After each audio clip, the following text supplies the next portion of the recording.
Let's look at the third area, because this one also comes up a lot, and it's again a specific application of that general principle of closing open loops. So here we have the child. I've used an alarm clock here to symbolise lateness, but as we'll see, it symbolises lots of other things too. And this would be the parent. Here's what the parent says in this case. I have to chivvy, pester and taxi my kids about, or they'd always be late. I have to cook, shop, clean, tidy, wash, iron, all those things. Haven't listed them all. We always argue. I'm always the villain, yet I'm doing it all for them. Life is miserable. Sound familiar? The other thing I hear from clients is they don't present with this issue at all, but what they say is, I want to do wonderful things in my life, but I've got no time and no options to acquire any time. And what I often do as a first step there is say, okay, can you keep a diary for me for a week and just jot down every hour what you did? And it's astonishing what you find in there. I had one client, we went through her week, and what she did on Friday afternoons was her son's paper round. Okay, so moving on. As always, the advice is close the loop. And I might hear something like this from clients. I've returned responsibilities to my children. If they have a gripe, it's with reality. I'm not involved and reality doesn't care. So, if your child needs to catch the bus at 8:30 in the morning, as long as they understand that and they have access to an alarm clock, perhaps one on their mobile phone, you're out the loop. There's no reason why you should be in that loop. Now then, if you are in that loop, you're shouting up the stairs, get up, you know, you'll be late for your bus. They hate you for it because you are the object which is forcing them to get out of bed. So they're not thanking you for accommodating their weaknesses. They're hating you for being mum or something like that. Let's dare to think that you remove yourself from those consequences. What happens? Their alarm either goes off or it doesn't. They either get up or they don't, and they live with the consequences. Now, there is a point at which you can't let this go. You can't say to a toddler, either you learn to stay off the road or you walk in front of a car and die.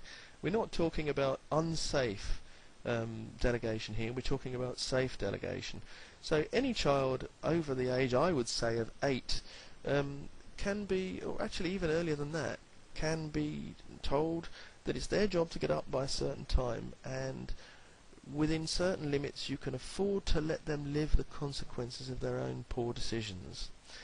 Now, not easy, not comfortable, and we'll get on to that shortly, but it's infinitely preferable in my view and in my experience working with clients to this interposition of you between reality and your children.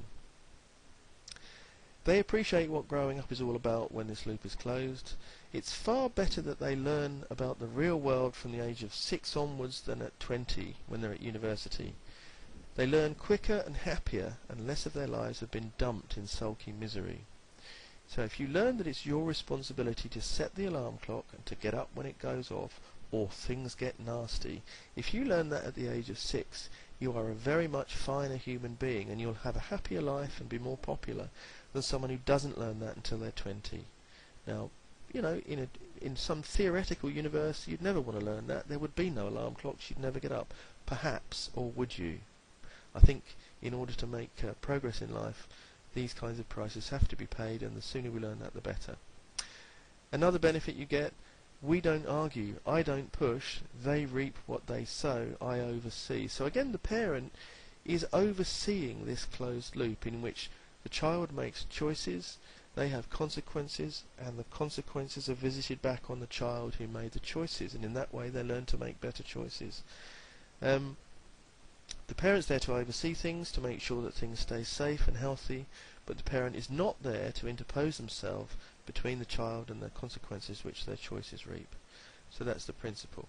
Now then, of course there are issues in here. This is a generic diagram, whatever the consequences and whoever is making the choices. There's an outside person who used to be the victim and is no longer a victim, and they're typically my client. And there's an inside person who is the person making the choices, generating the consequences and trying to escape them. The issues are these. The person in the loop doesn't like it. They would rather you carried their can for them. They don't want to carry it for themselves, and so you can expect resistance and hostility and all those fun things when you try and activate this new way of proceeding.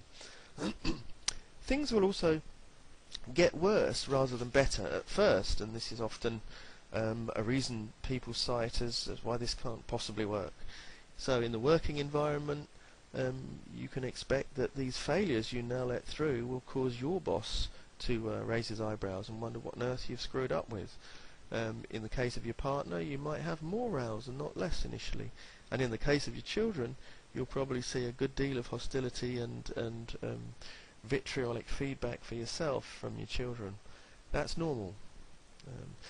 The other thing you'll feel is acutely uncomfortable because this isn't you, or at least this isn't the you that you've come to be. So if you've been a coper at work and you've made your career progression through basically plate spinning, doing whatever it takes to make something happen, then it's going to feel really odd and acutely uncomfortable to suddenly step back and say, well, here are your consequences of the action, of the choices that you made. What will you do about rectifying them? That can feel very uncomfortable. And it can even feel like it's so unnatural and deeply wrong, it's not you. And I'd simply say to that, one of my favourite quotes, if you keep doing what you've always done, you'll keep getting what you've always got. So, if you run ragged, if you've rung me up and paying me money for help, then try and remember that that's why we're here. We got to be where we are today because you've been doing what you've been doing. If we want to put you in a different place, you have to do different things to the things you've been doing. And in my view, these different things are to do with closing this loop and then managing it, not with participating in this loop as an equal member of it. So a degree of discomfort is inevitable, but these are all a form of trap which I call a misery trap, and that's summarised in this diagram here. So the vertical scale is misery, going from green, which is comfy, up to pink, which is miserable, and here are you sitting in the crook of this M. And you're miserable, you're halfway up the misery scale. If you want to get out of here, you have to slide up one side or the other, and it's going to get more miserable when you do that. However, if you keep pushing, you keep going, you'll eventually escape that M, and you'll be down in happy land down here. So that's the misery trap, and that's what we want to escape. What now?